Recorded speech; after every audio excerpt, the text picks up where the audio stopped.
जय श्री राधे। पूज्य श्री सद्गुरुदेव भगवान के चरणों में प्रणाम। परिकर मालिका पुस्तक से महिला प्रसंग। बहन श्री कुमुद जी का चरित्र।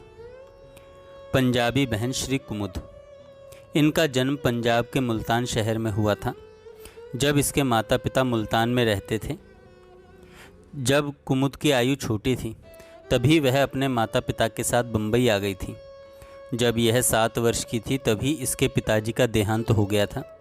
इसके एक भाई था जो इससे 2 वर्ष बड़ा था। भाई की धार्मिक पुस्तकों में बड़ी रुचि थी। वह प्रायः गीता प्रेस से प्रकाशित पुस्तकों को तथा धार्मिक पत्रिका कल्याण के अंकों को बड़े मनोयोग पूर्वक पढ़ा करता था। उन्हीं पुस्तकों को तथा कल्याण पत्रिका को कुमुद भी बड़े चाव से पढ़ा करती थी। जब कुमुद की आयु लगभग 15 वर्ष की थी तब वृंदावन से श्री हरगोविंद जी की रास मंडली बम्बई गई हुई थी। उस रासलीला को देखने के लिए ये दोनों भाई बहन जाया करते थे। उस रासलीला का कुमुद के कोमल मन पर बड़ा प्रभाव पड़ा। भगवान श्री कृष्ण की भक्ति भावना में उसका मन बहने लगा। यह भावधारा और भी वेगवती हो गई अपने भाई के वियोग से। एक दिन समुद्र स्नान करते समय समुद्र की लहरें उसके भाई को बहाकर ले गईं। भाई के आकस्मिक वियोग ने कुमुद के अंतर में संसार के प्रति आत्यंतिक विरक्ति भर दी। घोर उदासी और प्रबल निराशा की स्थिति में उसका स्वास्थ्य बहुत गिर गया। उसे कहीं कुछ भी अच्छा नहीं लगता था।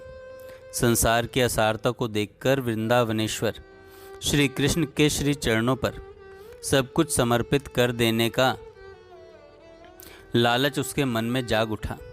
महावियोगिनी प्रेम योगिनी मतवाली मीरा के भावों के अनुसार बस एक ही बात कुमुद के मन में रह गई थी। मेरे तो गिरधर गोपाल दूसरो न कोई, जाके सिर मोर मुकुट मेरो पति सोई। इस समय बहन कुमुद की आयु लगभग 19 वर्ष की होगी। इन दिनों कुमुद के मन में केवल एक ही पुकार थी कि मैं वृंदावन कब पहुंचूंगी। एक दिन कुमुद ने अपनी माँ से कहा, माँ तू मुझे वृंदावन ले चल। माँ के सामने अनेक सांसारिक विवशताएं थीं। जब माँ ने अपनी कुछ पारिवारिक उलझनों तथा कुछ जागतिक रुकावटों का बयान किया तो कुमुद ने अति खिन्न मन से अपनी माँ से कहा, क्या तू यही चाहती है कि मैं अपना जीवन समाप्त कर लूँ? विवश होकर माँ कुमुद को लेकर वृंदावन आई।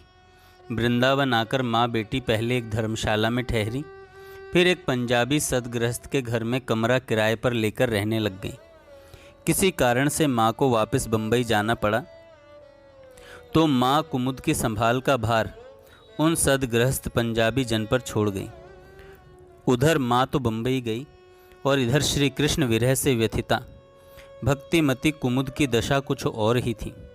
व्यथा के अतिरेक में कुमुद क्या क्या करती थी यह तो कुमुद ही जाने, पर उसके परिचितों ने इतना अवश्य देखा कि वह एक बड़ी मटकी लेकर यमुना स्नान के लिए जाती। स्नान के बाद मटकी को यमुना जल से भरकर अपने सिर पर रख लेती और घर की ओर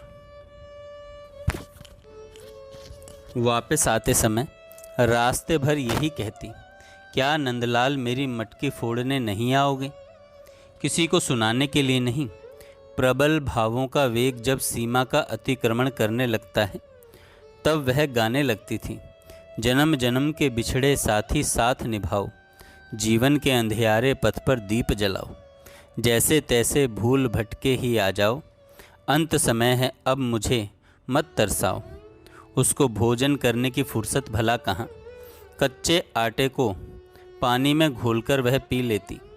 एक बार उसके कमरे में रहते समय कुमुद बहुत बीमार हो गई तो एक दूसरी संत सेवी श्रद्धालु बहन उसका उपचार करने के लिए उसे अपने घर पर ले आई। इन्हीं दिनों कल्याण पत्रिका में पूज्य श्री राधा बाबा द्वारा लिखित श्री कृष्ण लीला चिंतन क्रमशः धारावाहिक रूप से प्रकाशित होता था। कल्याण पत्रिका में वह श्री कृष्ण लीला चिंतन को पढ़ते पढ़ते अघाती नहीं थी। इसके वाचन से उसकी भक्ति भावना अत्यंत उद्दीपित हो उठती थी। इसके अतिरिक्त पूज्य श्री भाई जी के पत्रों को पढ़ने में उसकी रुचि थी। काम के पत्र शीर्षक स्तंभ के अंतर्गत बाबूजी के पत्र कल्याण पत्रिका में प्रायः छपा करते थे। इससे उसको बड़ा अवलंब मिलता था। यह श्री कृष्ण लीला चिंतन और ये पत्र कुमुद के प्राणों की निधि थे। दिन के समय कुमुद लाल स्याही से कापी में राधा राधा लिखा करती थी। संध्या के समय वह लहंगा पहनकर अपने ठाकुर जी के सामने नाचा करती थी। वह नाच नाच करके अपने ठाकुर को रिझाया करती थी। उसका कंठ बड़ा मधुर और ललित था। वह पदों को गा गा करके अपने ठाकुर को सुनाया करती थी। केवल अपने ठाकुर को। उसके जीवन का सारा माधुर्य और सारा लालित्य अब एकमात्र जीवन धन प्राण प्रियतम श्याम सुंदर के लिए था। अन्य अवसर पर वह कभी गीत गाती नहीं थी। मनोहार करने पर भी वह मौन ही रहती। उसका व्रत था कि यदि सुनाना है तो केवल अपने ठाकुर को ही। जब वह भाव भरे मन से अपने ठाकुर जी को पद सुनाया करती थी तो उसके निकटवर्ती जन भी छिप छिप करके उसके पदों को सुना करते थे। उसका सबसे प्रिय पद था, गोवर्धन वासी सांवरे, तुम बिन रयो न जाए। गोवर्धन वासी सांवरे, बंक चिते मुस्काय के, सुंदर बदन दिखाए। लोचन तड़फे मीन जो, पल छिन कल्प बिहाय। श्री चतुर्भुज दास जी द्वारा रचित इस पद में 26 पंक्तियां हैं और इस एक पद को वह 3-4 घंटे में पूरा कर पाती थी। कई बार मकान की छत पर खड़ी होकर वह पगली कुमुद निर्लज्ज होकर पुकारने लगती थी, प्रियतम तुम कब आओगे। इस पागल पुकार की सीमा तो थी नहीं। मतवाली मीरा के समान उसकी एक ही अकुलाहट थी, एक ही छटपटाहट थी, एक ही अनुरोध था, एक ही अभिलाषा थी कि प्यारे दर्शन दीजो आए, तुम बिन रयो न जाए। जल बिन कमल चंद बिन रजनी, ऐसे तुम देखा बिन सजनी। आकुल व्याकुल फिरूं रैन दिन, बिरह कलेजो खाए प्यारे दर्शन दीजो आए। प्रीतम बोलो कब आओगे, कब वीणा की झंकारों पर बन अमर गीत छा जाओगे। यह एक ऐसी आग है जो बुझाए नहीं बुझती, एक ऐसा रोग है जो मिटाए मिटता नहीं, और उस रोगी को कितना ही समझाओ वह समझाए समझता नहीं। उस विरहिणी बहन कुमुद की बस एक ऐसी ही आह थी और आवाज़ थी, कब होगा हमसे प्यार सखी। मेरी वीणा है मूक पड़ी, सोए हैं इसके तार सखी। पर कभी झनक ही उठती है, ले बजने का अधिकार सखी।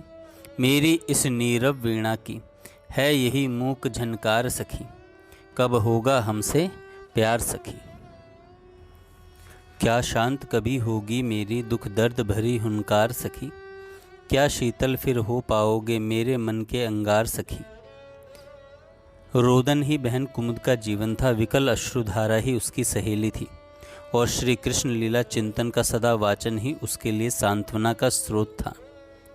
इन्हीं आंसुओं से भीगे भीगे उसके दिन कट रहे थे कि एक दिन उसकी माँ बम्बई से आई और उसे बम्बई लेकर जाने के लिए माँ ने कहीं पर कुमुद के संबंध की बात तय कर ली थी। लड़की सयानी हो गई है, अतः विवाह कर देना उचित है, अतः विवाह कर देना उचित है। कन्या के दायित्व से मुक्त होने के लिए ही वह कुमुद को अपने साथ बम्बई ले गई। न चाहते हुए भी माँ के अनुशासन पर कुमुद को बम्बई जाना पड़ा।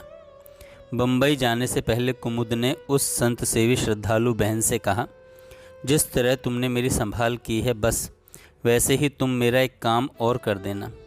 कल्याण पत्रिका में क्रमशः छपने वाला यह श्री कृष्ण लीला चिंतन जब कभी भी भविष्य में पुस्तकाकार छपे तब उसकी एक प्रति मेरे पास अवश्य भेज देना। कुमुद ने जाते समय इस अनुरोध को 2-4 बार नहीं, 8-10 बार नहीं, कम से कम 20-25 बार दोहराया होगा। बम्बई पहुंचने पर कुमुद की चाह के विरुद्ध उसकी मां ने उसका विवाह कर दिया। जिस नए घर में कुमुद ने बहू के रूप में प्रवेश किया, वहाँ का वातावरण सर्वथा अनुकूल नहीं था। उस प्रतिकूल वातावरण में उसका दम घुटने लगा। और क्या ही दुर्भाग्य की बात है, उस विकट प्रतिकूलता की भीषण ज्वाला में एक दिन अति विकला कुमुद का जीवन आहुति बन गया। विवाह के बाद वह ससुराल में अधिक दिन नहीं जी पाई। थोड़े दिनों में ही संसार से विदा हो गई। इस दारुण शोक समाचार को सुनकर कुमुद की माँ तो चीख मारकर रो पड़ी। माँ के मन में बड़ी कसक थी कि मैं उसको वृंदावन से वापस क्यों लाई। कुमुद के निधन के बाद उसकी माँ पागल की भांति उस श्रद्धालु बहन के पास वृंदावन आई और रो रो करके कहने लगी, कुमुद गई, कुमुद चली गई, कुमुद सदा के लिए संसार से चली गई। वह श्रद्धालु बहन तो सुनकर अवाक रह गई। कुमुद के दिव्य भविष्य के बारे में उसने कितनी सुहावनी कल्पनाएं सजा रखी थी। इसे सुनते ही वे सब की सब डह गईं। कुछ भी कहा नहीं जा सकता कि कब क्या हो जाएगा। बहन कुमुद के विदा हो जाने के कुछ वर्ष बाद श्री कृष्ण लीला चिंतन जब पुस्तकाकार छपकर तैयार हुआ तो श्रद्धालु बहन उस ग्रंथ को पढ़कर सुनाती और कुमुद की दिवंगत आत्मा से कहती, तू जहाँ भी हो इसे सुन ले। उन श्रद्धालु संत सेवी बहन से वृंदावन में मैंने जब बहन कुमुद का यह वर्णन सुना तो सचमुच मेरा तन मन सिहर उठा। मैं अपने भावों का संवरण नहीं कर पाया और यह व्रत मैंने पूज्य राधा बाबा को सुनाया। सन 1983 ईस्वी के मई मास में पूज्य बाबा को सुनाया था। बहन कुमुद के संक्षिप्त परिचय को सुनाते समय बाबा के नेत्र कई बार बह उठे। वे कई बार पुलकित हुए। बाबा का मन रह रह करके द्रवित हो रहा था। कुमुद की भक्ति भावना को देखकर बाबा को आह्लाद सा हो रहा था, पर असमय में ही उसके चले जाने से बाबा को खिन्नता भी कम नहीं हो रही थी। बाबा के अंतर में हर्ष और विषाद दोनों ही हो रहे थे। इस सारे व्रत को सुनकर बहन कुमुद के बारे में बाबा कहने लगे, निश्चित ही वह भगवान श्री कृष्ण में विलीन ही हुई होगी। अब प्रश्न यह है कि उसकी इच्छा की पूर्ति कैसे हो। अब उसको पुस्तक कैसे दी जाए। मैं बाबा के भावों को अपनी मूर्खता के कारण समझ नहीं पाया। एक अनाड़ी की भांति बोल उठा, जब वह चली गई तब भला उसे कैसे दी जा सकती है। फिर बाबा ने कहा, उसके निमित्त मैं किसी को मैं दे दूं तो कैसी बात रहे। मैंने तुरंत उसका अनुमोदन किया और तभी यह निश्चित हो गया कि आगामी 15 मई को अक्षय तीज है। इसी अक्षय तीज के दिन श्री कृष्ण लीला चिंतन की एक प्रति विमला बहन को दे दी जाए। बहन विमला कुलोद्भवा है और उसके अतिरिक्त परम भक्त हृदय है। अक्षय तीज के प्रातःकाल की बात है। परिक्रमा होने में अभी कुछ विलंब था। बाबा ने भगत जी से श्री कृष्ण लीला चिंतन की एक प्रति मंगवाई। संयोग की बात यह वही प्रति थी जो बाबा के उपयोग में आया करती थी। बाबा ने बहन विमला को बुलाया। बहन विमला को तनिक भी पूर्व जानकारी नहीं थी बाबा मुझे क्यों बुला रहे हैं। उस समय बाबा के पास कुल 4-5 व्यक्ति खड़े थे। बाबा ने वह प्रति अपने हाथ में लेकर दिवंगत कुमुद का अत्यधिक संक्षिप्त परिचय दिया। एक बहन थी, उसका मन श्री कृष्ण भक्ति से पूर्ण था। उसकी इच्छा थी कि जब श्री कृष्ण लीला चिंतन पुस्तक के रूप में छप जाए तो उस पुस्तक को प्राप्त करूं। पहले यह कल्याण पत्रिका में क्रमशः छपा करता था। इसके पुस्तकाकार छपने के बहुत पहले ही वह बहन कुमुद इस भूतल से विदा हो गई। उसी के निमित्त से यह पुस्तक मैं तुमको दे रहा हूँ। बहन विमला ने अपना आंचल फैला दिया। अपने हाथ से बाबा ने उसके आंचल में दे दिया। देते समय बाबा बड़े विभोर हो रहे थे। बाबा ने विभोर स्वर में कहा, इस पुस्तक से तेरा अशेष मंगल होगा और तेरे माध्यम से उस बहन कुमुद का भी अशेष मंगल होगा। बाबा के नेत्र तो सजल थे ही, बहन विमला की आंखें तो और भी अधिक भरी हुई थीं। बहन विमला ने याचना की, बाबा आप आशीर्वाद दें कि भगवान श्री कृष्ण में अहेतु की प्रीति हो। ऐसा कहते कहते विमला अत्यधिक विवल हो रही थी। जिसके निमित्त से ग्रंथ दिया जा रहा था उसके कारण बाबा विभोर थे ही। निर्मल हृदय विमला की निश्चल विवलता ने बाबा के भावों को और भी उद्वेलित कर दिया। बाबा ने प्रसन्न वाणी में कहा, होगी, अवश्य होगी बेटी, मुझको तुम पर गर्व है। तुम्हारा हृदय जैसा सुंदर है और तुम्हारा जीवन जैसा सात्विक है, वह मेरे लिए गौरव की वस्तु है। वह मेरे लिए गौरव की वस्तु है। जिस समय बाबा ने पुस्तक प्रदान की, उस समय सारा वातावरण इतना गंभीर और संवेदनशील हो गया कि क्या कहा जाए। मैं तो वहीं खड़ा था, खड़े खड़े सब देख रहा था। देखते देखते वातावरण का रंग ढंग कुछ और ही हो गया। उस भाव भीने वातावरण में बहन विमला ने भूमि पर माथा टेककर बाबा को प्रणाम किया।